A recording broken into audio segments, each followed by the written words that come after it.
Valsad college પર સ્થાપના કરેલ 2.5 દિવસના શ્રીજી પ્રતિમાનું વાજતે ગાજતે ધામધૂમપૂર્વક વિદ્યાર્થીઓએ કર્યું વિસર્જન। વલસાડની BKM science college, commerce college અને આર્ટ્સ કોલેજ ખાતે વિદ્યાર્થીઓ દ્વારા કોલેજ કેમ્પસમાં સ્થાપના કરાયેલ 2.5 દિવસના ગણપતિ બાપાનું આજ રોજ બપોરના સમયે વિદ્યાર્થીઓ ભેગા મળી વાજતે ગાજતે શહેરની ઔરંગા નદી કિનારે વિસર્જન કર્યું હતું।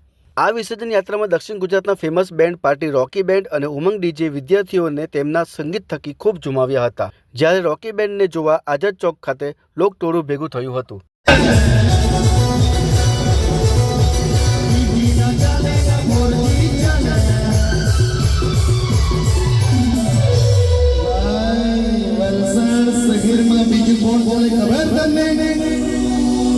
વલસાડ શહેરમાં